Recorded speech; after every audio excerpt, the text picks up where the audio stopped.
परभणी येथे महामानव डॉक्टर बाबासाहेब आंबेडकरांच्या पुतळ्यासमोर असलेल्या संविधान प्रतीची तोडफोड करण्यात आल्यानंतर संतप्त आंबेडकरी जनतेने या घटनेचा निषेध करण्यासाठी 2 दिवस परभणीमध्ये रस्त्यावर उतरून निषेध केला आणि त्यामध्ये काही अनुचित प्रकार झाले।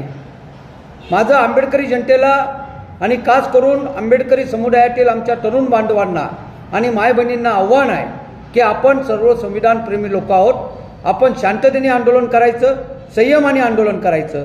त्याचबरोबर महाराष्ट्राच्या मुख्यमंत्र्यांना आणि पोलीस प्रशासनाला माझी विनंती आहे की कालच्या प्रकारानंतर परभणीमध्ये दलित जनतेचं जे आपण अटकसत्र चालू केलेलं आहे, कोम्बिंग ऑपरेशन चालू केलेलं आहे, ते आपण त्वरित स्थगित करावं।